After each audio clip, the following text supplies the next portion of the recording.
Very good morning my dear students. आज इस class में मैं आप लोगों को बताने जा रहा हूं कि कोई भी न्यूज़ पेपर जो हम पढ़ते हैं तो उसे किस तरीके से पढ़े।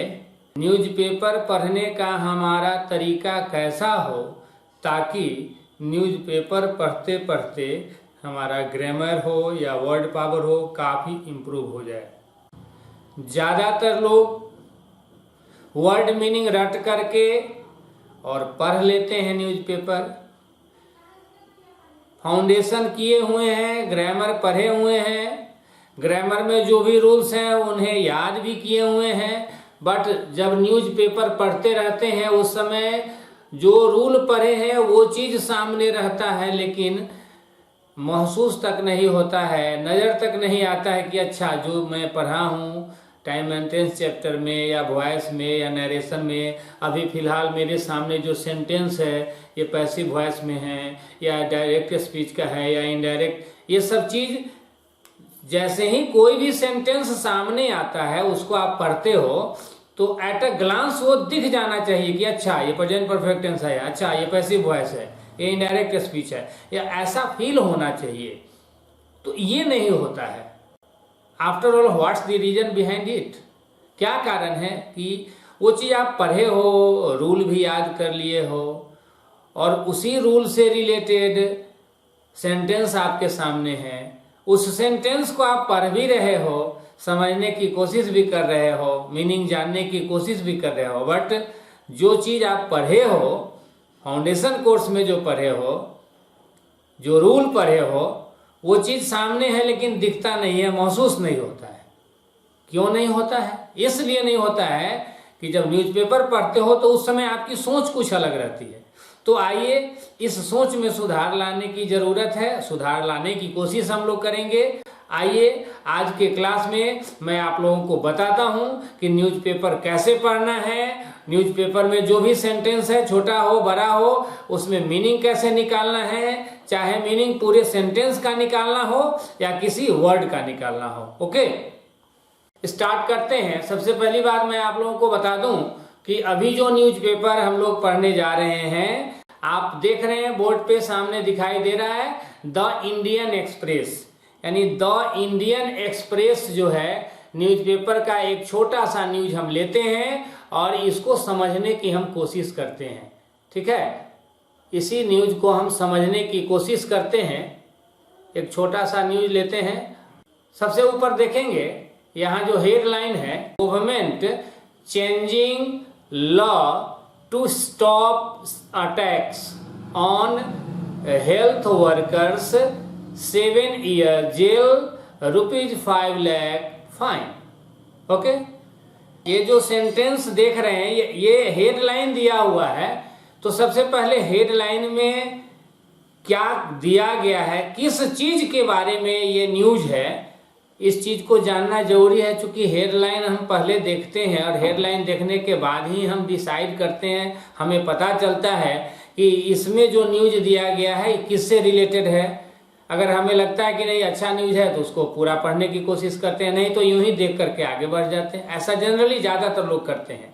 तो ये हेडलाइन में दिया हुआ है government changing law to stop attacks on health workers, 7 year jail, ₹5 lakh fine. Okay, तो आइए हम इसको समझने की कोशिश करते हैं। जैसे मैं आप लोगों को पहले बताना चाहूंगा कि कोई भी वर्ड हो, सेंटेंस हो, पढ़ते हैं तो थोड़ा सा उसको कंप्रीहेंड करने की कोशिश करें डिफरेंट वे में। जैसे यहाँ ध्यान देंगे गवर्नमेंट चेंजिंग लॉ। अब यहाँ सबसे पहले हमारे सामने वर्ड क्या आया है? चेंजिंग। चेंजिंग वर्ड आया है तो चेंजिंग का मीनिंग हमको मालूम होना चाहिए। फिर इसके बाद है लॉ, लॉ का मीनिंग भी मालूम होना चाहिए।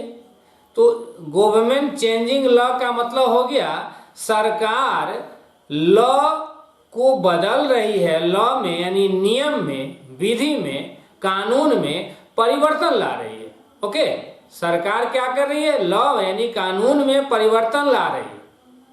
अब क्यों परिवर्तन ला रही है? तो ये दिया है आगे टू स्टॉप, टू स्टॉप मतलब रोकने के लिए। स्टॉप का मतलब है रोकना। तो सरकार लॉ यानी कानून में, विधि में परिवर्तन ला रही है।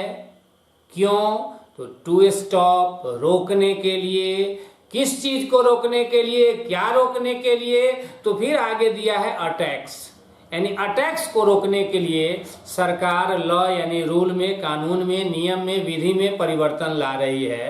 अब ये अटैक्स कहाँ पे है, तो ये बताने के लिए यहाँ प्रीपोजिशन लगा हुआ है ऑन।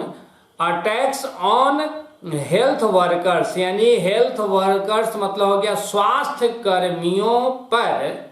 समझने की कोशिश करेंगे बेटा, किसी भी सेंटेंस का मीनिंग कैसे निकालना है बिल्कुल अलग ढंग से बताऊंगा और फायदा आपको मिलेगा। हेल्थ वर्कर्स यानी स्वास्थ्य कर्मियों पर आक्रमणों को रोकने के लिए सरकार लॉ में यानी कानून में, विधि में परिवर्तन ला रही है। आई थिंक इतना समझ में आया होगा आपको। आगे लिखा हुआ है 7 ईयर जेल और फिर लिखा हुआ है ₹5 लाख फाइन। फिर इसको भी समझ लिया जाए, यहाँ 7 ईयर जेल दिया हुआ है, यानी जो अटैक करने वाले हैं, यानी जो अटैकर्स हैं उनके बारे में यहाँ दिया गया है कि जो अटैक करने वाले हैं उन्हें 7 ईयर जेल यानी 7 साल का जेल हो सकता है, 7 वर्षों की कैद हो सकती है, कारावास हो सकता है, और फिर दिया है ₹5 लाख फाइन और 5 लाख रुपए तक का जुर्माना हो सकता है। तो ये हेडलाइन है। अब न्यूज स्टार्ट करेंगे पढ़ना, बट न्यूज स्टार्ट करने से पहले मैं चाहता हूं कि आपको थोड़ा सा और डीप में ले जाऊं, मतलब काफी अंदर, गोता लगाने की आवश्यकता है, थोड़ा सा और अंदर मैं आपको ले जाऊं और गहन अध्ययन कराऊं मैं आप लोगों को। तो देखिए, इसके लिए जैसे यहाँ एक चेंजिंग वर्ड देख रहे हैं, लॉ देख रहे हैं, फिर टू स्टॉप अटैक्स है। पहले तो एक चीज मैं आपको यहाँ बता देना चाहूंगा, जैसे गवर्नमेंट चेंजिंग लॉ के बाद जो यहाँ देख रहे हैं टू स्टॉप, अगर आपसे मैं क्वेश्चन कर दूं what do you mean by to here, यहाँ पे टू क्या है, अगर आपसे मैं क्वेश्चन करूं कि यहाँ टू क्या है, हो सकता है कि आप तुरंत बोलोगे ये प्रीपोजिशन है। अगर आप कहोगे कि ये टू प्रीपोजिशन है तो फिर यहाँ आप गलत हो। क्यों? क्योंकि अगर ये टू प्रीपोजिशन होता बेटा तो यहाँ इस टू के बाद स्टॉप नहीं रहता, स्टॉपिंग होता। क्योंकि ये टू स्टॉप जो लिखा हुआ है, ये टू स्टॉप मैं यहाँ लिख रहा हूं, देखना VN, मैंने क्या लिखा VN means verbal noun. VN means क्या समझेंगे आप लोग? वर्बल नाउन, यानी टू स्टॉप जो है बेटा ये वर्बल नाउन है, यानी स्टॉप वर्ब को इस जगह पे नाउन बना करके यूज किया गया है। और मैं आप लोगों को थोड़ा शॉर्ट में अभी इशारा कर रहा हूं, हल्का शॉर्ट टिप्स दे रहा हूं। वर्बल नाउन 2 तरह से बनता है, एक है इन्फिनिटिव और दूसरा है जिरंड। जब इन्फिनिटिव से वर्बल नाउन बनाते हैं तो MB1 के पहले हम टू लगाते हैं, इन्फिनिटिव इसको बोलते हैं। तो एक तरीका है इन्फिनिटिव से वर्बल नाउन बनाने का। दूसरा तरीका जो है बेटा वो है जिरंड। जिरंड में क्या होता है, वर्ब का जो फर्स्ट फॉर्म है उसमें ING लगाते हैं। तो ING लगा करके जब वर्ब को वर्बल नाउन बनाते हैं तो उसका नाम है जिरंड। तो वर्बल नाउन 2 तरह के हैं, इन्फिनिटिव और जिरंड। यहाँ टू स्टॉप जो दिया हुआ है ये टू स्टॉप वर्बल नाउन है, ठीक है। मैं इसको थोड़ा सा आपको बताता हूं, जैसे यहाँ मैं थोड़ा सा समझाता हूं अलग में। जैसे देखिए यहाँ लिखा हुआ है टू स्टॉप, STOP लिखा हुआ है। ये स्टॉप जो है V1 है और ये टू जो लगा है इन्फिनिटिव टू, तो टू स्टॉप पूरे को यहाँ पर अब हम वर्ब नहीं बोलेंगे। ये टू स्टॉप जब कर दिया हमने तो ये टू स्टॉप क्या बन गया, नाउन बन गया, ठीक है। अगर वर्ब में जैसे V1 है, इसमें हम लोग लगा देते हैं आईएनजी लगा देते हैं। तो ऐसे तो आप टेंस वगैरह में पढ़े हैं कि आईएनजी यानी MB4 बोलते हैं। तो वर्ब का चौथा रूप बनाते हैं आईएनजी लगा के, और आईएनजी लगा के चौथा रूप में हम लोग एज ए वर्ब यूज करते हैं। लेकिन यही वर्ब में आईएनजी लगा करके हम नाउन भी बनाते हैं। जब ये नाउन बनाते हैं और इस तरह से नाउन के रूप में यूज करते हैं तो इसी को हम बोलते हैं वर्बल नाउन। तो अभी जो हेडलाइन दिया हुआ है government changing law to stop attacks, तो यहाँ जो टू स्टॉप दिया हुआ है ये वर्बल नाउन है, यहाँ नाउन बन के आया है। और इस स्टॉप वर्ब को नाउन किसने बनाया? टू ने बनाया। अगर आप कहो कि टू प्रीपोजिशन है तो यहाँ एक ट्रिक मैं आप लोगों को बता देता हूँ बेटा। ये ट्रिक याद रखना, हर जगह काम करेगा। वेरी वेरी इंपॉर्टेंट ट्रिक है बेटा, बहुत ही जबरदस्त ट्रिक है। जनरल कंपटीशन के एग्जाम में, कॉम्पिटिटिव एग्जाम में बहुत सारे क्वेश्चंस ऐसे मिलेंगे जो इस ट्रिक से आप सोल्व कर सकते हैं। ये ट्रिक मैं आपको बता रहा हूँ। ट्रिक में ये याद रखना है कि जैसे किसी भी जगह पे अगर प्रीपोजिशन आया, क्या बोला मैंने? प्रीपोजिशन। ध्यान से सुनना, किसी भी जगह पे, ट्रिक मैं बता रहा हूं कि किसी भी जगह पे अगर प्रीपोजिशन दिया हुआ है, राइट, और प्रीपोजिशन के बाद यहाँ वर्बल नाउन बनाना है। क्या बनाना है हमको? यहाँ ध्यान से सुनना, प्रीपोजिशन के बाद हमें क्या बनाना है? Verbal noun. तो वर्बल नाउन बनाने के तरीके कितने मैंने बोला? 2, इन्फिनेटिव और जीरंड। तो ट्रिक मेरा ये है कि अगर प्रीपोजिशन दिया हुआ है और प्रीपोजिशन के बाद हमें वीएन मतलब वर्बल नाउन बनाना है, तो याद रखेंगे बेटा कि यहाँ जो वर्बल नाउन बनेगा ये जीरंड से बनेगा। GERUND, जीरंड से बनेगा, इन्फिनेटिव से वर्बल नाउन नहीं बनेगा। तो आप ट्रिक याद रख सकते हो कि after preposition gerund is used, it is wrong to use infinitive. यानी टू अगर प्रीपोजिशन बन के आया है तो उस जगह पे फिर आईएनजी फॉर्म यूज करेंगे। इन्फिनेटिव बन के आया होगा तो वहां पे MB1 आएगा। ठीक है, प्रीपोजिशन जहां भी रहेगा वहां जीरन यानी आईएनजी लगा करके वर्ब को वर्बल नाउन बनाएंगे। तो टू स्टॉप जो अभी जो हमने सेंटेंस देखा, अभी जो हमने सेंटेंस पढ़ा है, यहाँ government changing law to stop attacks on health workers, 7 year jail, ₹5 lakh fine. इसमें यहाँ टू स्टॉप वर्बल नाउन है जो इन्फिनिटिव से बना हुआ वर्बल नाउन है। आई थिंक समझ में बात जरूर आई होगी। अब देखिए एक चीज और याद रखना है, अटैक ऑन समबडी।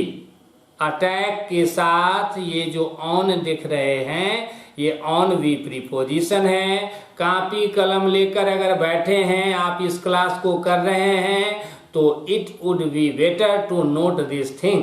इस चीज को लिख लेना बेहतर होगा। जो कुछ भी विशेष लगे, आपको लगे कि सर कुछ इंपॉर्टेंट बात बोल रहे हैं, तो उसको नोट करते जाएंगे आप। ठीक है, एक अच्छा नोटबुक बन जाएगा। इसके लिए मैं ठाकुर इंग्लिश का जो ऐप है, इस पे भी मैं स्पेशली न्यूज़पेपर का एक कोर्स लॉन्च करने जा रहा हूँ, जिसमें आप जैसे अभी मैं आप लोगों को जैसे ये न्यूज बता रहा हूँ, जैसे इसी न्यूज में जितना दिया हुआ है, अगर सारे को मैं बताऊंगा तो काफी लंबा वीडियो बनेगा, 1 घंटा से भी ज्यादा लंबा वीडियो होगा, जो कि आप लोग देखना पसंद नहीं करेंगे। चूंकि अभी मैं यूट्यूब चैनल पे ये प्रोवाइड कर रहा हूँ, तो जो बहुत ऐसे भी लोग हैं जो नए हैं, जो नहीं जानते हैं ठाकुर इंग्लिश के बारे में, तो ऐसे लोग बहुत लंबा देख करके फिर हेजिटेट करने लगते हैं। चलिए देखते हैं, अटैक के बाद जो ऑन लगा है, ये ऑन क्या है? प्रीपोजिशन है। याद रखेंगे, नोट कर लेंगे, अटैक ऑन समबडी। ठीक है, अब यहाँ देखिए 7 ईयर जेल, तो यहाँ सही है, जेल मीन्स कारावास, कैद। इसके आगे लिखा है ₹5 लाख फाइन। अब एक क्वेश्चन आप लोगों से मैं कर रहा हूँ, कुछ देर का मैं टाइम दे रहा हूँ, चैटिंग में आप तुरंत रिप्लाई करना। क्योंकि अभी जो ये क्लास चल रही है, अभी आप चैटिंग में इसका जवाब दो। मैं कुछ देर आपका वेट करता हूं, आप सही रिप्लाई करते हो या नहीं। मेरा क्वेश्चन आप लोगों से है कि ये जो वर्ड है फाइन, आप सब लोग ध्यान से सुनो, इस क्वेश्चन का आंसर दो। थोड़ी देर मैं वेट करता हूं कि आप लोग सही आंसर दे पाते हो या नहीं। यहाँ जो वर्ड लिखा है FINE, what do you mean bye fine according to parts of speech. मैं कुछ देर आपका इंतजार कर रहा हूं, आपके आंसर का वेट कर रहा हूं। 20 से 30 सेकेंड मैं वेट करता हूं, जल्द से जल्द आंसर करो। ये फाइन वर्ड यहाँ पे नाउन है, वर्ब है, एडजेक्टिव है, प्रीपोजिशन है, क्या है? ये फाइन क्या है यहाँ पे? इसका आंसर आप जल्द से जल्द देने की कोशिश करें, मैं वेट कर रहा हूं। What is fine here? इसका आंसर आप दीजिए। पार्ट्स ऑफ स्पीच के अनुसार ये फाइन क्या है?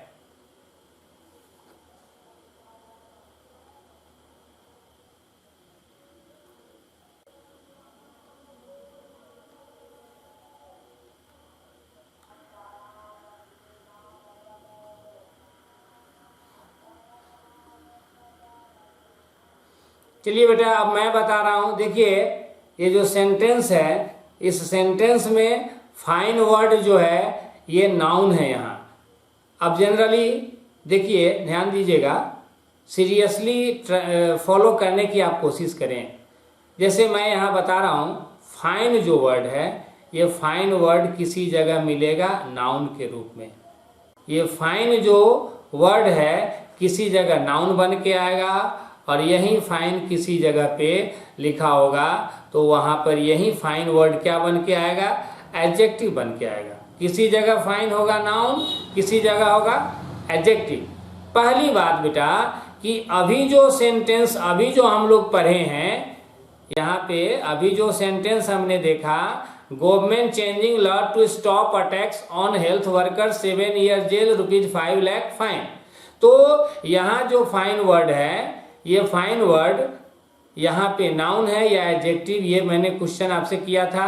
तो पहली बात मैं यहाँ बताना चाहूंगा, ये फाइन वर्ड यहाँ पे नाउन है। ठीक है, अब इससे रिलेटेड कुछ कंसेप्ट हम लोग डिस्कस करते हैं। इससे रिलेटेड जो है, अब यहाँ ध्यान दीजिएगा, फाइन वर्ड के बारे में मैंने अभी मेंशन किया कि फाइन नाउन है और एडजेक्टिव है। जैसे आप ट्रेन से जा रहे हो, टिकट नहीं लिए हो, तुरंत टीटी आपसे कहेंगे कि आपको 500 रुपये फाइन देना है। अब यहाँ जो फाइन देना है, व्हाट इज फाइन? ये फाइन क्या है? नाउन है। तो फाइन मीन्स आप नोट करते चलना, जो कुछ भी इंपॉर्टेंट चीज लगे आपको कि ठाकुर सर ये बात बताएं, नोट कर लेना जरूरी है, नोट कर लेना। फाइन इज इक्वल टू दंड। फाइन इज इक्वल टू आप कह सकते हैं जुर्माना। फाइन इज इक्वल टू दंड या फाइन इज इक्वल टू क्या बोलेंगे? जुर्माना। ठीक है, अब देखिए फाइन जो वर्ड आया एज ए नाउन, यहाँ फाइन का साइनों में आप ऐसा बोल सकते हैं PENALTY, पेनाल्टी वर्ड यूज कर सकते हैं। फाइन इज इक्वल टू क्या बोलेंगे? पेनाल्टी। पेनाल्टी फाइन का साइनो होगा, लेकिन याद रखना किस स्थिति में होगा? जब ये फाइन वर्ड क्या होगा? नाउन होगा। इस चीज को भी याद रखना है। अब देखिए बेटा, ये फाइन जो वर्ड है इसके साइनों में हम यूज कर सकते हैं PUNISHMENT, पनिशमेंट भी बोल सकते हैं। तो fine is equal to penalty, fine is equal to punishment, मतलब सजा, दंड, जुर्माना, ये सब हम बोल सकते हैं। ठीक है, अब देखिए ये फाइन वर्ड किसी जगह पे हमको एडजेक्टिव की तरह मिलेगा। फाइन वर्ड किस रूप में मिलेगा? एडजेक्टिव के रूप में। तो यदि ये फाइन वर्ड एडजेक्टिव के रूप में आएगा तो फाइन मीन्स दंड होगा क्या? जुर्माना होगा? नहीं होगा। आप भी इस बात को समझ रहे हैं बेटा, जब फाइन मीन्स फाइन एडजेक्टिव होगा तो आप समझ रहे हैं कि यहाँ दंड बोलेंगे तो गलत होगा, क्योंकि दंड नाउन है। तो फाइन जब एडजेक्टिव होगा तो फाइन मीन्स बोलेंगे क्या चीज? बोलिए, जवाब दीजिए, अच्छा। फाइन मीन्स क्या होगा? अच्छा।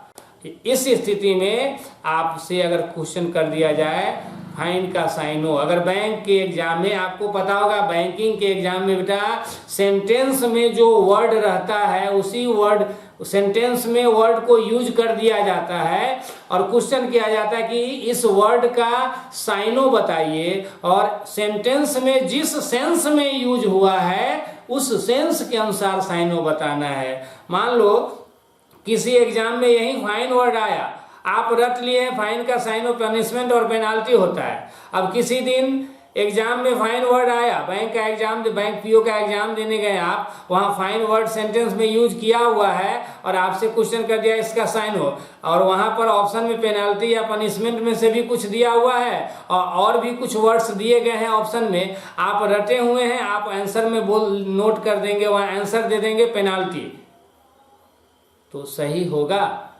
नहीं होगा, क्योंकि वहां फाइन वर्ड एडजेक्टिव के रूप में सेंटेंस में जो आया हुआ है एडजेक्टिव के रूप में, तो जब ये फाइन वर्ड एडजेक्टिव के रूप में आया, वहां अगर पेनाल्टी दे रहे हैं तो बिल्कुल गलत हो जाएगा। तो याद रखेंगे फाइन इज इक्वल टू आप कर सकते हैं WELL, fine is equal to well, fine is equal to आप कर सकते हैं GOOD गुड, इसके बाद फाइन इज इक्वल टू आप कर सकते हैं NICE नाइस, ठीक है। ये सब साइनो हो गया। अब नाइस, वेल, गुड, ये सब किस सेंस में यूज करेंगे बेटा? एडजेक्टिव के रूप में। और ये फाइन बराबर पनिशमेंट, फाइन बराबर पेनाल्टी, ये सब किस सेंस में यूज होगा? As a noun. I think इतना समझ में आया होगा आप लोगों को। अब देखिए यहाँ सेंटेंस जो दिया हुआ है, इसमें फाइन वर्ड जो आया इसके बारे में मैंने बता दिया। आई थिंक आपको लगा होगा कि ठाकुर सर ने जो बताया डिटेल में ही बताया। अब एक चीज यहाँ देखिए, चेंजिंग वर्ड दिया हुआ है। क्या दिया हुआ है? चेंजिंग। तो चेंजिंग वर्ड जो दिया है, थोड़ा सा इसके बारे में भी समझ लेते हैं। चेंजिंग वर्ड जो दिया हुआ है, चेंजिंग वर्ड के बारे में भी थोड़ा सा समझ लीजिए। जैसे मैं यहाँ बताता हूं, जैसे ये चेंज वर्ड जो है बेटा, ये चेंज वर्ड किसी जगह पे नाउन होगा, ठीक है। ये चेंज वर्ड क्या होगा? किसी जगह नाउन होगा। और यही चेंज वर्ड किसी जगह पे क्या होगा? वर्ब होगा। चेंज कहीं वर्ब बन के आएगा, यही चेंज कहीं पर नाउन बन के आएगा। चेंज बराबर जब नाउन बोलेंगे तो हम बोलेंगे चेंज बराबर नाउन बराबर परिवर्तन। क्या बोलेंगे? परिवर्तन। इसी को बोल सकते हैं चेंज बराबर नाउन बराबर बदलाव। क्या बोलेंगे? बदलाव। तो चेंज बराबर नाउन बराबर परिवर्तन, चेंज बराबर नाउन बराबर बदलाव। अब देखिए मैंने यहाँ लिखा चेंज, कहीं पे वर्ब भी होगा, तो चेंज बराबर जब वर्ब होगा तो वहां कहेंगे परिवर्तन लाना। परिवर्तन सिर्फ नहीं बोलेंगे, याद रखेंगे इस बात को। चेंज जब वर्ब बन के आया तो वहां परिवर्तन लाना बोलेंगे, परिवर्तन करना बोलेंगे, परिवर्तन करना, परिवर्तित करना। इसी को दूसरे शब्दों में कह सकते हैं बदलना। चेंज मीन्स बदलना। तो चेंज बराबर वर्ब बराबर परिवर्तन लाना, चेंज बराबर वर्ब बराबर बदलना।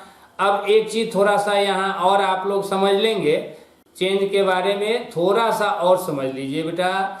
चेंज शब्द आप लोग ऐसा व्यवहारिक जीवन में यूज निश्चित रूप से किए होंगे आप लोग। चेंज शब्द का एज ए नाउन ही हम यूज करेंगे। चेंज बराबर जब नाउन यूज करेंगे, जैसे मान लीजिए 100 रुपए का नोट है आपके पास, 100 रुपीज का नोट है, किसी को 20 रुपए देना है। मान लो रिक्शा से आप कहीं गए, वहां 20 रुपए देना है, उसके पास रिटर्न करने के लिए नहीं है पैसे, तो तुरंत आप सामने वाली दुकान में जाएंगे 100 का नोट लेकर के, और वहां दुकानदार से बोलेंगे भैया जी मुझे 100 रुपए का क्या दीजिए? चेंज दे दीजिए, रिक्शा वाले को देना है। तो यहाँ चेंज बराबर जो यहाँ चेंज वर्ड नाउन है, 100 रुपए का मुझे क्या दीजिए? चेंज दीजिए। तो यहाँ जो चेंज वर्ड आया बेटा, यहाँ चेंज मतलब छुट्टा।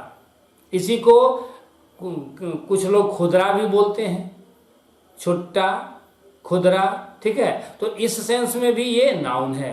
आई थिंक ये चेंज से रिलेटेड जो मैंने अभी डिस्कशन किया, आप लोगों को बात समझ में, परहैप्स बात समझ में आ गई होगी।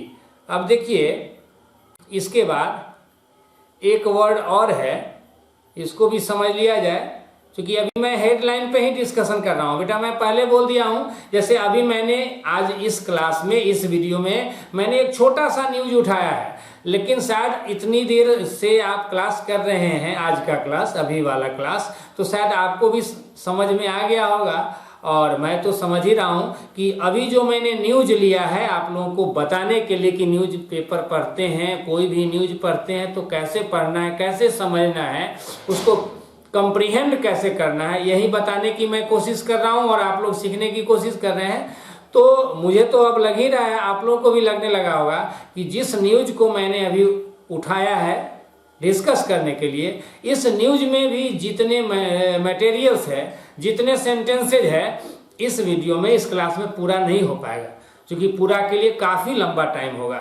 और जो बच्चे मेरे यहाँ ऑफलाइन क्लास में ठाकुर इंग्लिश पटना में आकर के क्लास किए हैं एडिटोरियल, अभी तो मैं एक छोटा सा, ये हल्का पार्ट है, जब एडिटोरियल बताऊंगा तो उसमें और मजा आएगा बेटा। एडिटोरियल में तो काफ़ी बड़ा बड़ा सेंटेंस रहता है और उसमें जो वर्ड्स होते हैं वो भी काफ़ी टफ वर्ड्स यूज किए जाते हैं, कॉम्प्लिकेटेड होती है भाषा समझने के हिसाब से।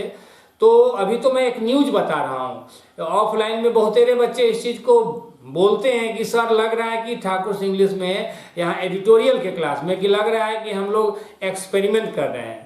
क्यों ऐसा बोलते हैं बच्चे? क्योंकि इसी तरह से मैं पढ़ाता हूँ, एक एक चीज को मैं तोड़ता हूँ, समझाने की कोशिश करता हूँ, कमजोर से कमजोर बच्चा भी उस चीज को समझ जाता है। हेडलाइन में ही एक वर्ड आया है लॉ, अब जैसे लॉ वर्ड हमारे सामने आया तो इस चीज को भी समझने की जरूरत है। लॉ जो वर्ड है एज ए नाउन यूज करते हैं, लॉ जो वर्ड है यहाँ एज ए नाउन, तो लॉ मीन्स आप जानते हैं कि क्या बोलते हैं, कानून। इसी कानून को हम लोग विधि भी बोलते हैं। Law is equal to noun is equal to कानून, इसी को विधि भी बोलते हैं। आप इसको बोल सकते हैं नियम, ठीक है, इसी को आप लोग बोल सकते हैं सिद्धांत। क्या बोलेंगे? सिद्धांत। Law is equal to noun is equal to कानून, नियम, सिद्धांत, ठीक है। अब देखिए ये जो लॉ वर्ड है, आप लोग इंग्लिश ग्रामर पढ़ते हैं, ग्रामर में आप वहां लॉ वर्ड यूज ना करते हैं, वहां वर्ड यूज करते हैं बेटा आप लोग RULE, रूल। क्या यूज करते हैं? रूल। तो ये rule is equal to law, rule बराबर लॉ। रूल जो है लॉ का साइनो है। रूल मीन्स क्या बोलते हैं? नियम। नियम क्या है? सिद्धांत है, कानून है, विधि है। तो law is equal to rule आप बोल सकते हैं, लॉ इज इक्वल टू आप बोल सकते हैं प्रिंसिपल, PRINCIPLE, प्रिंसिपल जो वर्ड है बेटा, ये principle is equal to law is equal to rule, ये साइनों में हम लोग यूज करते हैं। ये तीनों साइनों हैं और मीनिंग इसका हो गया कानून, नियम, सिद्धांत, विधि। अब हम लोग न्यूज की ओर बढ़ते हैं। अब हम लोग आते हैं, थोड़ा सा देखते हैं, न्यूज को समझने की कोशिश करते हैं। इस हेडलाइन में जो कुछ भी दिया गया है आई थिंक आप लोग समझ गए होंगे। अब हम लोग थोड़ा सा आगे बढ़ते हैं, न्यूज की ओर आते हैं, ठीक है। चलिए न्यूज में देखिए, यहाँ ध्यान दीजिएगा, दिया है amid incidents of violence against healthcare personnel deployed in fighting COVID-19, the Union Cabinet on Wednesday cleared an ordinance to make such attacks a cognizable and non-bailable offence with a maximum jail term of 7 years and a fine of ₹5 lakh। ठीक है, ये sentence है। तो इस sentence को हम लोग काफ़ी डिटेल में समझने की कोशिश करते हैं। सबसे पहली बात, आप लोग कापी कलम लेकर बैठे, जब कभी मेरा क्लास करते हैं तो कापी कलम लेकर बैठे, जो मैं बोलते रहता हूँ उसको आप नोट करते जाओ, जो इम्पोर्टेंट है। ऐसे नो डाउट आपके माइंड में वो चीज़ सेट हो जाएगा अगर सीरियसली आप मेरी बातों को सुन रहे तो। फिर भी अगर नोट कर लेंगे तो बाद में कभी आप उसको रिवाइज कर सकते हैं। ओके, पहला वर्ड है amid. Amid incidents of violence against health care personnel deployed in fighting कोविड-19। अब देखिए, अमिड इज इक्वल टू आप नोट कर लेना between, amid is equal to between यानी के बीच, के मध्य। अमिड इंसिडेंट्स, इंसिडेंट्स जो वर्ड है ये भी नाउन है। एमिड प्रीपोजिशन की तरह यहाँ यूज किया गया है, एज ए प्रीपोजिशन आया है। इंसिडेंट्स जो वर्ड है ये नाउन है। अमिड इंसिडेंट्स का मतलब बोलेंगे घटनाओं के बीच, घटनाओं के मध्य। अब जो है यहाँ इंसिडेंट्स जो वर्ड आया, आप लोग इस चीज को नोट कर लेना। इंसिडेंट्स बराबर नाउन इज इक्वल टू, आप लोग नोट कर लो, event. Incident is equal to event. Incident is equal to, आप ये भी नोट कर लो, occurrence. Incident is equal to event, incident is equal to आप नोट कर सकते हैं occurrence. Incident is equal to आप ये भी नोट कर सकते हैं phenomena. Incident is equal to event, occurrence, phenomena, ये सब इसका साइन हो गया जिसका मीनिंग होगा घटना। फिर आगे इंसिडेंट्स ऑफ वायलेंस वर्ड आया। वायलेंस मतलब भी आप नोट करो, ये वायलेंस वर्ड भी जो है ये भी नाउन है। Violence is equal to note करेंगे हिंसा। वायलेंस इज इक्वल टू हिंसा। क्या बोला मैंने? वायलेंस इज इक्वल टू हिंसा। कहीं पर उग्रता भी बोलेंगे, यहाँ वायलेंस मतलब नोट कर लेंगे आप, हिंसा। वायलेंस के बाद दिया है अगेंस्ट हेल्थ केयर पर्सनल, यानी स्वास्थ्य कर्मी। हेल्थ केयर पर्सनल का मतलब हो गया स्वास्थ्य की रक्षा करने वाले कर्मी, कर्मचारी। पर्सनल इज इक्वल टू कर्मचारी। आप इसको नोट कर लो, मैं पहले इसको हटाता हूं। देखो ये जो पर्सनल वर्ड है PERSONNEL, personnel is equal to आप नोट कर लो स्टाफ, कर्मचारी। तो यहाँ दिया है हेल्थ केयर पर्सनल मतलब स्वास्थ्य की रक्षा करने वाले जो स्टाफ है, कर्मचारी है। तो इसको according to sense you can say health care personnel is equal to स्वास्थ्य कर्मी। Okay right. अब देखिए हेल्थ केयर पर्सनल के बाद दिया हुआ है डिप्लॉयड वर्ड आया है। डिप्लॉयड इज इक्वल टू आप नोट करना तैनात। डिप्लॉयड इज इक्वल टू तैनात। डिप्लॉयड इज इक्वल टू, ध्यान से सुनो और नोट करते जाओ। डिप्लॉयड इज इक्वल टू तैनात। क्या बोलेंगे? तैनात। अब देखिए आगे ध्यान दीजिए, इन फाइटिंग कोविड-19। डिप्लॉयड के बाद यहां ध्यान देना है फाइटिंग कोविड-19। फाइट इज इक्वल टू लड़ना, संघर्ष करना। अब यहां एक चीज ध्यान में रखना है, डिप्लॉयड के बाद है इन और इन के बाद है फाइटिंग कोविड-19। बेटा अभी अभी जो मैंने आपको ट्रिक दिया है, जो कंसेप्ट दिया है, वो ट्रिक यहाँ लड़ गया। देखो गौर से, एग्जाम में जाओगे कोई क्वेश्चन सामने आएगा, अभी अभी मैंने कुछ बताया, कोई टिप्स दिया, कोई ट्रिक्स प्रोवाइड किया, एग्जाम में आप गए, वहां क्वेश्चन सामने आया और जो चीज मैंने अभी बताया वही चीज आपके सामने क्वेश्चन में दिखाई दे दिया। क्या बोलोगे आप? अरे ठाकुर सर ने पढ़ाया था, ठाकुर सर जो बोले थे, देखो ना लड़ गया है। वही चीज यहाँ है बेटा, देखिए गौर से, मैंने अभी कुछ देर पहले हेडलाइन में मैंने जो कंसेप्ट दिया यहाँ लड़ गया, टैली कर गया। देखो यहाँ इन क्या है बेटा? प्रीपोजिशन। क्या है? इन प्रीपोजिशन। सुन रहे हैं ना मेरी बात? ध्यान से सुनो, जस्ट ट्राई टू फॉलो। दिमाग में हर चीज को इंस्टॉल करूंगा मैं, छोड़ने वाला नहीं हूं। एक एक चीज को माइंड में इंस्टॉल करूंगा। लेकिन एक चीज याद रखना बेटा, अगर लगे कि ठाकुर सर आपके लिए कर रहे हैं, कुछ खास कर रहे हैं, समझा रहे हैं बढ़िया ढंग से, तो इस चीज को याद रखना कि मनुष्य सामाजिक प्राणी है, समाज में पला बड़ा है, तो हर व्यक्ति का जो है रिस्पॉन्सिबिलिटी है कि वो एक दूसरे के प्रति कोऑपरेटिव हो। आप अपने अगल बगल के जितने भी फ्रेंड्स हैं उनको भी कोऑपरेट करें, उनके लिए भी सोचें, उनको भी आगे बढ़ने के लिए प्रेरित करें। आई थिंक आप मेरी बात समझ गए होंगे। मेरा कहना है कि ठाकुर सर के क्लास से, ठाकुर सर के तरीका से फायदा हो रहा है, तो चैनल को सब्सक्राइब नहीं किए तो निश्चित रूप से सब्सक्राइब कर लीजिए। और जो भी क्लास में प्रोवाइड करता हूं उसका जो लिंक है, जितना ज्यादा से ज्यादा पॉसिबल हो आप शेयर करो, सबको बताओ। घर घर में जितने भी ममेरा फुबेरा चचेरा भाई बहन जितने भी आपके रिलेटिव्स हैं सबको बताओ और सबको बोलो कि ध्यान से सुनो ठाकुर सर की बातें। शुरू में थोड़ा सा लगेगा कि टाइम ज्यादा लग रहा है, बात बना रहे हैं सर, लेकिन उसी बात में सारा कंसेप्ट छिपा है। बिल्कुल अलग तरीका। आपको अगर लग रहा है तो दूसरों को भी बताएं। जितना अधिक से अधिक हो इसका लिंक शेयर करें। चैनल को सब्सक्राइब नहीं किए हैं तो बस वीडियो पॉज कीजिए, पहले सब्सक्राइब कीजिए तब देखिएगा। पहले सब्सक्राइब कीजिए उसके बाद देखिएगा आगे। ऐसा होना चाहिए ताकि कोई भी क्लास प्रोवाइड करूंगा नोटिफिकेशन मिलते रहेगा। बेल का बटन भी क्लिक कर देना हमेशा। आप अभी क्लिक कर दो, मैं हमेशा क्लिक करते रहो, हमेशा घंटी बजे। जब मैं यहाँ कुछ करूंगा आपके यहाँ घंटी बजेगी, ठीक है। यहाँ अभी अभी मैंने कुछ देर पहले हेडलाइन में बताया बेटा, वही चीज देखो यहाँ लग गया ट्रिक। यहाँ इन क्या है, प्रीपोजिशन है, और इस प्रीपोजिशन के बाद यहाँ लिखा हुआ है फाइटिंग। ये फाइटिंग जो है वर्ब नहीं बल्कि वर्बल नाउन है बेटा। अभी मैं कुछ देर पहले बताया हूं वीएन। वीएन मतलब वर्बल नाउन। तो वर्बल नाउन यहाँ फाइटिंग यानी जीरंड से बना हुआ है वर्बल नाउन, ठीक है। तो इतना समझ में आ गया होगा। आगे देखिए, the union cabinet on Wednesday. अब इसके लिए एक कंसेप्ट देना है, पहले देख लो यहाँ इस पे।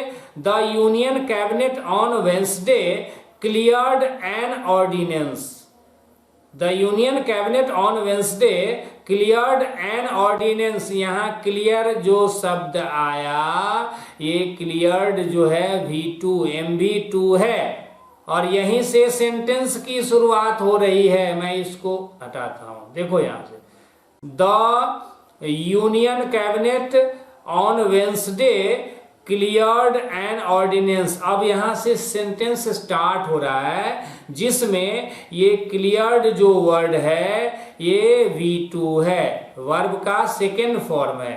V2 मैंने बोला, V2 सेकेंड फॉर्म है, तो ये सिंपल पास्ट टेंस का सेंटेंस है, एक्टिव वॉइस है, ये बात साबित हो गया। अब ध्यान देना है आपको कि क्लियर्ड का मीनिंग। तो देखिए, क्लियर्ड मतलब आप नोट कर लेना, मंजूरी देना। क्लियर इज इक्वल टू, आप नोट कर लो, मंजूरी देना। क्लियर इज इक्वल टू मंजूरी देना। यहां पे होगा ऐसे, क्लियर मीन्स साफ करना भी होगा। क्लियर मतलब साफ करना भी होगा। और ठाकुर सर, अभी आपको ये न्यूज में जो सेंटेंसेस दिया गया है, जो ये न्यूज पढ़ा रहे हैं, ठाकुर सर भी कोशिश कर रहे हैं कि मैं हर चीज को क्या करूं, क्लियर करूं। ध्यान से सुनना, मैं इसके ठाकुर अभी कोशिश कर रहा हूं कि आप जो भी लोग मेरा क्लास कर रहे हैं, इस न्यूज में जो भी सेंटेंसेज है, वर्ड्स हैं, हर चीज को मैं आप लोगों के लिए क्लियर करूं। मतलब मंजूरी देना या स्पष्ट करना या समझाना। इसका सटीक मीनिंग आप खुद से समझ जाओगे। जब इस सेंस में यही क्लियर वर्ड बोलेंगे तो यहां क्लियर का मतलब होगा समझाना।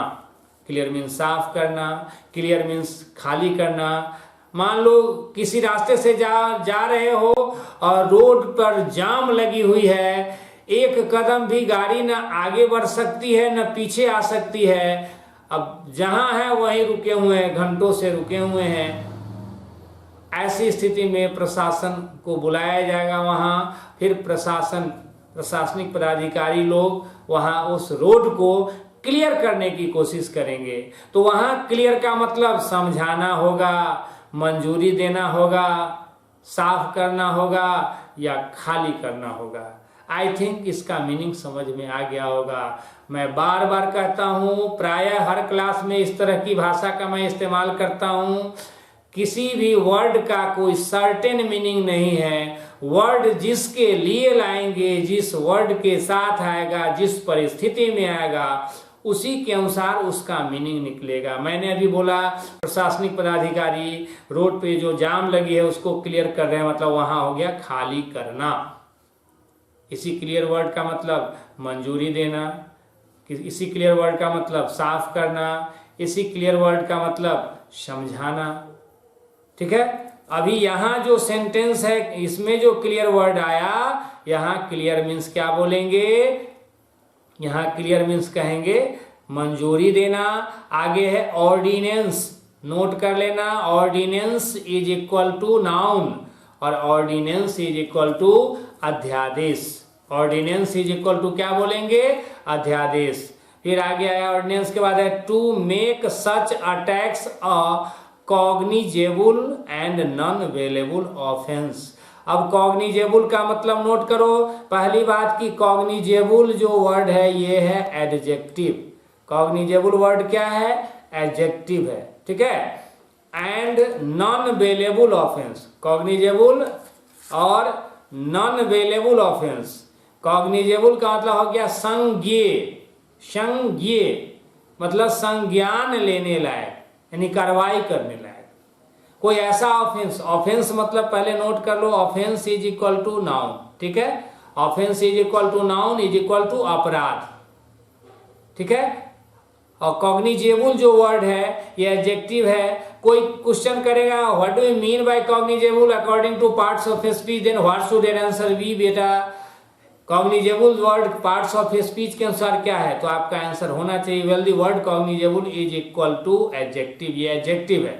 अब कोई पूछेगा कैसे, इसको प्रूव्ड कीजिए। How can you say the word cognizable in this sentence is an adjective? Prove it. कैसे साबित करेंगे? तो आप कहेंगे कि the word cognizable is qualifying the noun offence, that's why it has been proved the word cognizable is equal to adjective. Okay, ये cognizable word जो है ऑफेंस नाउन को क्वालिफाई कर रहा है, ऑफेंस नाउन की विशेषता बता रहा है, that's why we can say the word cognizable is equal to adjective. दूसरी बात बेटा, यहाँ जो एंड वर्ड आया, कोई पूछेगा what do you mean bye and? यहाँ एंड क्या है? What is and according to parts of speech? For the first time you should mention well the word and is a conjunction. Okay? ये and क्या है? conjunction है। conjunction क्या करता है? जोड़ता है, जोड़ने का काम करता है। तो अब क्वेश्चन है कि अगर ये and conjunction है तो फिर जोड़ किसको रहा है? किस चीज को जोड़ने के लिए आया? क्वेश्चन ये है। अगर पॉसिबल है मैं कुछ देर वेट करता हूं, इसका आंसर दो आप लोग।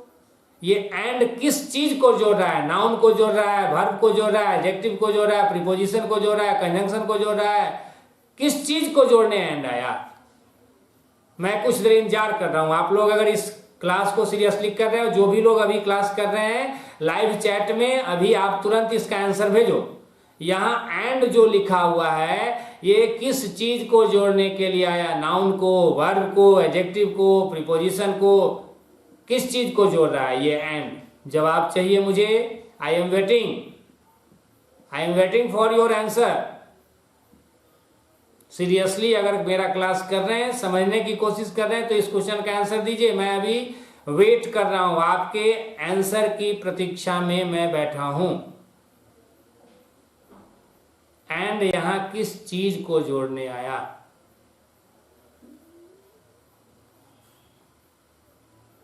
देखिए बेटा, ये जो एंड वर्ड, ये एंड जो शब्द है ये जोड़ने के लिए आया है, एडजेक्टिव्स को जोड़ने आया है। चलिए मैं बता रहा हूं, देखिए यहाँ ये एंड जो जोड़ रहा है, किसको जोड़ रहा है?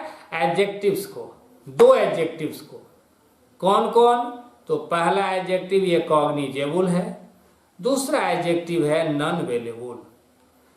कब कोई पूछ देगा कॉग्निजेबल एडजेक्टिव है कैसे, तो आपका आंसर होना चाहिए कि कॉग्निजेबल जो वर्ड है ये ऑफेंस नाउन की विशेषता बता रहा है, इसलिए ये कॉग्निजेबल एडजेक्टिव है।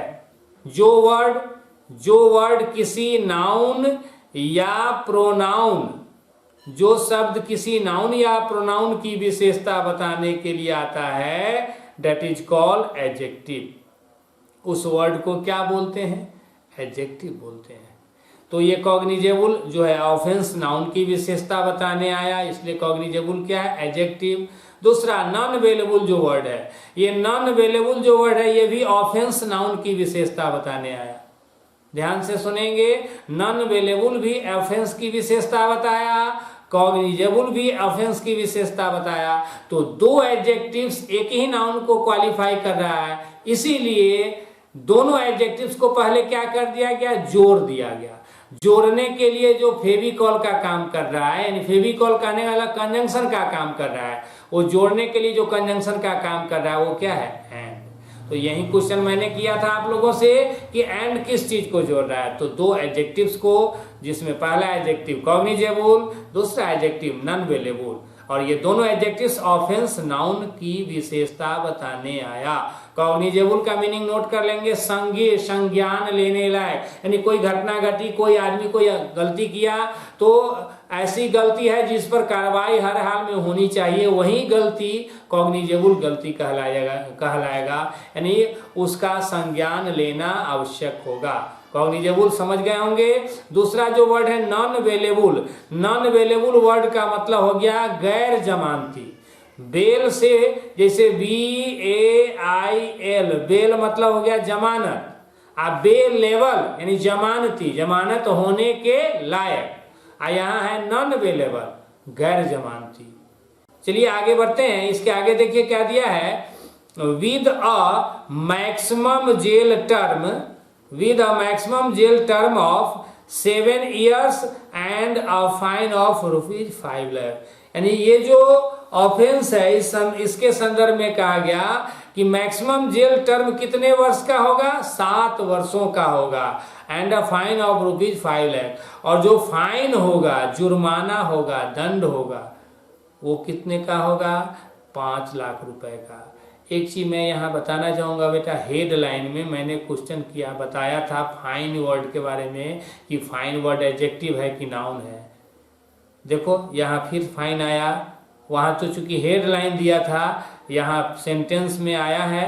देखो ये जो आर्टिकल ए लगा हुआ है, अगर मैं आपसे क्वेश्चन करूं, यहाँ जो ए आर्टिकल है किसके लिए आया, याद रखना, yes noun, yes article, no noun, no article. जब नाउन होगा तो आर्टिकल आएगा, नाउन नहीं होगा तो आर्टिकल नहीं आएगा। यहाँ जो आर्टिकल ए लगा हुआ है किसके लिए लगा हुआ है, नाउन के लिए। किस नाउन के लिए, ये फाइन के लिए। यहाँ भी फाइन मतलब वही पेनाल्टी, पनिशमेंट। आई थिंक इस फर्स्ट सेंटेंस, देखो बेटा यहाँ से ये जो है, यहाँ से लेकर यहाँ तक ही एक सेंटेंस दिया है, इसमें जो भी वर्ड्स यूज किए गए हैं मैंने मीनिंग एक्सप्लेन किया है। अब जरा सा इसको फिर से समझ लिया जाए। चलिए ऊपर से देखिए, amid incidents of violence against health care personnel deployed in fighting कोविड-19। बेटा गौर से देखो, यहाँ से पढ़ना स्टार्ट किए और यहाँ 19 तक आए, पहले इतना पढ़ें। अब इस इतना ही का मीनिंग देखो कैसे निकालते हैं। इसका मीनिंग निकालेंगे ऊपर से नहीं, इधर से बढ़ेंगे, नीचे से ऊपर की ओर जा रहे हैं। टेक्निक को सीखो, शायद इस तरह का टेक्निक पता नहीं आपको कभी मिला है या नहीं मिला है, मुझे क्या पता। अगर नहीं मिला है, पहली बार मिल रहा है, तो आप लोगों में इंप्रूवमेंट विशेष होना चाहिए। देखिए यहाँ मीनिंग निकालते हैं, amid incidents of violence against health care personnel deployed in fighting कोविड-19। पहले इतना का मीनिंग निकालते हैं। देखिए कोविड-19 से लड़ने में, कोविड-19 का मुकाबला करने के लिए या मुकाबला करने में या लड़ने में डिप्लॉयड यानी तैनात स्वास्थ्य कर्मी के विरुद्ध, स्वास्थ्य कर्मी के विरुद्ध, अगेंस्ट मतलब के विरुद्ध, के खिलाफ, स्वास्थ्य कर्मी के विरुद्ध हिंसा की घटनाओं के मद्देनजर, के मद्देनजर, विशुद्ध हिंदी में इस तरह से बोलेंगे। एक बार मैं चाहता हूं फिर से समझ लो बेटा, इतना को फिर आगे बढ़ता हूं। थोड़ा सा पढ़ो, जम के पढ़ो, मन से पढ़ो, दिल लगा के पढ़ो, दीवानगी के साथ पढ़ो, और ऐसे पढ़ो कि बस जिंदगी भर के लिए कंप्लीट हो जाए। एक न एक दिन सफलता जरूर मिलेगी। टाइम पास वाली पढ़ाई करोगे, सर्टेनिटी नहीं होगी कि सफलता मिलेगी भी या नहीं।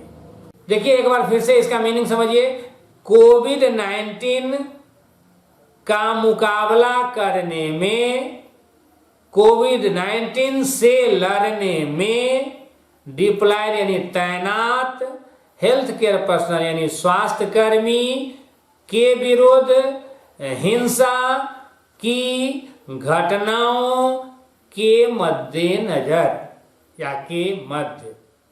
समझ में बात आ गई?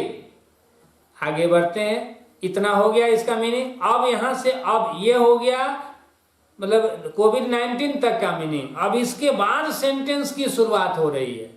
The union cabinet on Wednesday, यानी यूनियन कैबिनेट ने वेंसडे को, ऑन मीन्स यहां पर नहीं बोलेंगे, यूनियन कैबिनेट ने वेंसडे को यानी बुधवार को क्लियर्ड एन ऑर्डिनेंस, एक अध्यादेश को मंजूरी दे दिया, मंजूरी दे दी। किस लिए? तो to make such attacks cognizable and non bailable offence, यानी ऐसे आक्रमणों को संज्ञेय और गैर जमानती अपराध टू मेक मतलब मानने के लिए, ठहराने के लिए, यहां मेक मीन्स बनाना सूटेबल नहीं होगा, मानना या ठहराना, संज्ञेय और गैर जमानती अपराध मानने के लिए, ठहराने के लिए, सिद्ध करने के लिए यूनियन कैबिनेट ने बुधवार को क्लियर्ड एन ऑर्डिनेंस, एक अध्यादेश को मंजूरी प्रदान कर दिया। आगे दिया है विद अ मैक्सिमम, ये जो मंजूरी दे दी, ऐसे अपराध को संज्ञेय और गैर जमानती अपराध सिद्ध करने की, ठहराने की मंजूरी दे दी, with a maximum jail term of 7 years and a fine of ₹5 lakh, यानी अधिकतम 7 साल की कारावास और 5 लाख रुपए दंड के साथ इसे ऐसे आक्रमणों को संज्ञेय और गैर जमानती अपराध ठहराने के लिए मंजूरी दे दिया। किसने दिया? यूनियन कैबिनेट ने। आई थिंक बेटा यहां तक जो मैंने अभी बताया ये सेंटेंस, इसको बढ़िया से आप लोग समझ गए होंगे। अभी जितनी देर से मैं पढ़ा रहा हूं ये न्यूज़पेपर, पता नहीं कितना समय अभी तक हुआ है, कितनी देर से आप पढ़ रहे हैं ये आपको पता होगा, लेकिन कितना मैंने बताया अभी तक, कितना समझाने की, सिखाने की कोशिश किया, ये आप महसूस कर सकते हैं। इतनी देर में ऐसा नहीं कि फालतू बात मैंने किया है, मैंने अभी जो कुछ भी बोला है, ये जो सामने जो अभी सेंटेंस है उसी से रिलेटेड बात किया है। चलिए अब एक चीज इसमें और है जो मैं चाहता हूं कि आप लोगों को मैं बता दूं, फिर इसके बाद मैं अगले सेंटेंस की ओर मूव करूंगा। एक चीज इसमें यहां देख लेंगे, यहां दिया है ऑन वेंसडे लिखा हुआ है, देखेंगे गौर से क्या लिखा हुआ है, ऑन वेंसडे। तो इस संदर्भ में भी मैं चाहता हूं कि आपको थोड़ा सा कंसेप्ट दे दूं। चलिए इस चीज को भी आप लोग नोट कर लेंगे बेटा। प्रीपोजिशन से रिलेटेड बात मैं बता रहा हूं, यहाँ प्रीपोजिशन की बात कर रहा हूं, इसमें आपको नोट करना है, नोट कर लेंगे DAY डे एंड डेट। इसके बाद नोट करेंगे मंथ एंड YEAR ईयर, और इसके बाद एक नोट करेंगे टाइम एंड प्लेस। अभी ध्यान में रखना है, अगर कहीं भी डे एंड डेट का यूज हो रहा है तो डे एंड डेट जब यूज करेंगे तो ध्यान में रखेंगे, डे एंड डेट जब आएगा तो वहां आप प्रीपोजिशन क्या लगाओगे, ऑन। मंथ एंड ईयर जब आएगा तो वहां प्रीपोजिशन आप क्या लगाओगे, इन। फिर टाइम एंड प्लेस जब आएगा तो वहां प्रीपोजिशन आप क्या लगाओगे, एट। इस चीज को ध्यान में रखने की आवश्यकता है। डे एंड डेट, भारत 15 अगस्त को आजाद हुआ, क्या है यहाँ 15 अगस्त, डेट क्या लगेगा, ऑन 15 अगस्त। तुम सोमवार को आए, सोमवार क्या है, डे क्या लाएंगे, ऑन। जैसे जनवरी में मेरे पिताजी आएंगे, जनवरी में, जनवरी क्या है, मंथ क्या लाएंगे, इन जनवरी। ठीक है। 1947 में भारत स्वतंत्र हुआ, 1947 क्या है, ईयर, इन 1947, 1947। जैसे आप रामपुर में रहते हो तो यहाँ रामपुर क्या है, place, at Rampur, you live at Rampur. Thakur sir 9 बजे पढ़ाते हैं, 9 बजे, time eight 9 o'clock। I think ये जो मैंने अभी बताया इस चीज को आपने नोट कर लिया होगा, दिमाग में तो हो ही गया होगा, कॉपी में भी आपने नोट कर लिया होगा। नहीं किए हैं, वीडियो को अभी पॉज कीजिए, पहले नोट कीजिए, फिर आगे प्रस्थान कीजिए, फिर आगे देखिएगा, पहले नोट कर लीजिए। ठीक है, तो ये समझ में आ गया। अभी जो सेंटेंस हमने पढ़ा, अभी के सेंटेंस में जो हमने देखा, यहाँ ऑन वेंसडे, यहाँ ऑन क्या है, ये कोई पूछेगा व्हाट इज ऑन, तो यहाँ इसका आंसर आपके पास होना चाहिए कि ऑन जो है ये क्या है, प्रीपोजिशन है। अब हम लोग आगे बढ़ते हैं। आगे अगला सेंटेंस को देखेंगे। अगला सेंटेंस यहाँ ध्यान देंगे। अगला सेंटेंस जो दिया हुआ है, briefing reporters on the cabinet decision, union information and broadcasting minister Prakash Javadekar said the ordinance to amend the epidemic diseases act 1897 will cover all healthcare personnel including ASA workers at the community level। चलिए इस भी class में इतना समझ लिया जाए, इस sentence को भी समझ लेते हैं, फिर अगले क्लास में मैं बताऊंगा। तरीका सीखिए। अब जैसे यही न्यूज है, तो ये जो न्यूज है, इस पूरे न्यूज को, क्योंकि इस न्यूज में देख रहे हैं आप, यहां तक दिया है, फिर इसके बाद नीचे देखिए कंटिन्यूड ऑन पेज 2, फिर इस न्यूज से रिलेटेड और भी बातें दी गई जो पेज नंबर 2 में दिया गया है। अब इस पूरे को अगर मैं अपने हिसाब से अगर बताऊं बेटा, तो 2 घंटे, कम से कम 2 घंटे का टाइम चाहिए। तो इसमें 2 घंटे की जो बात है, ये लंबा लंबा भी मैं प्रोवाइड करूंगा ठाकुर इंग्लिश के ऐप पे। जैसे मैं कोई न्यूज लूंगा, काफी मतलब शुरू से अंत तक मैं प्रोवाइड करूंगा। फिलहाल अगर ऐसा मैं करता हूं, तो ये आप लोगों के लिए जो भी हो, मेरे लिए मैं चाहता हूं कि ज्यादा से ज्यादा लोगों को फायदा दूं। तो ज्यादा से ज्यादा लोगों को फायदा तभी मिलेगा जब ज्यादा से ज्यादा लोगों को ये पसंद आएगा, लाइक करेंगे, शेयर करेंगे। और अगर मैं एक न्यूज में ही अगर इतना टाइम लूंगा, तो जो नए बच्चे आएंगे हमारे चैनल पे, वो असलियत को समझ नहीं पाएंगे। तो वो मेरे चैनल पे आए, वो क्लास करें, वीडियो को देखें, असलियत को जाने। जब इसकी असलियत का एहसास हो जाएगा, तब मैं कहूंगा 4 घंटे का क्लास है, तो भी वो करेंगे, क्योंकि उनको पता है कि फायदा इससे होना है, बहुत फायदा होना है। तो सबको ध्यान में रखते हुए काम करना जरूरी है।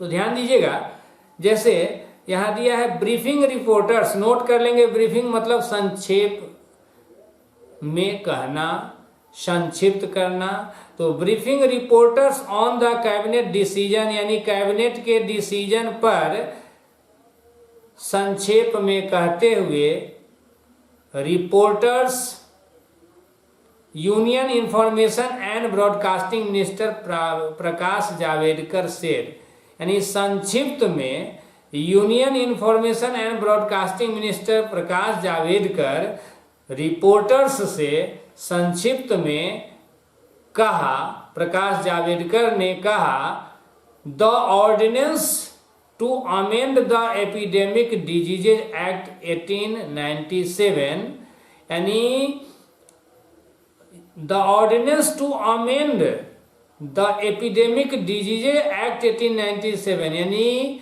यानी एपिडेमिक डिजीज का मतलब हो गया महामारी वाली बीमारी, ऐसी बीमारी जो महामारी का रूप ले ली हो।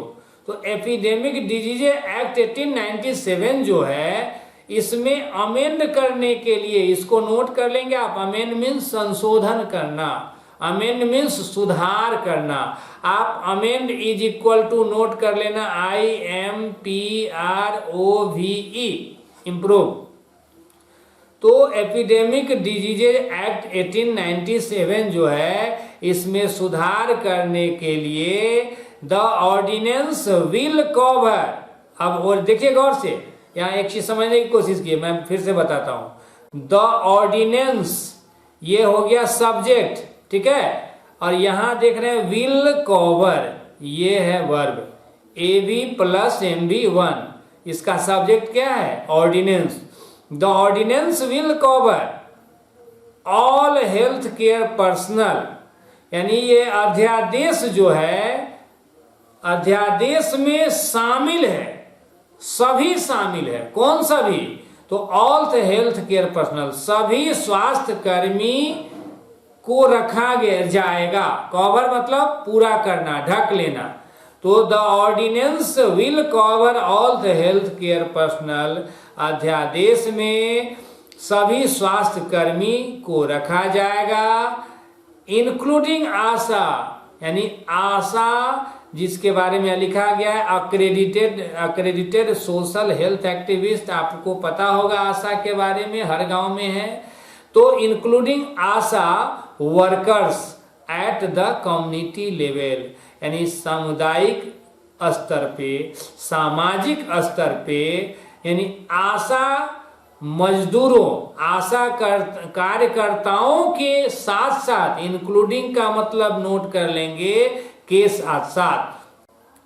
तो कम्युनिटी लेवल यानी सामुदायिक स्तर पर आशा वर्कर्स यानी आशा मजदूरों के साथ साथ ये ऑर्डिनेंस जो है, अध्यादेश जो है, will cover all health care personnel, यानी ये इस अध्यादेश में सभी स्वास्थ्य कर्मी शामिल होंगे।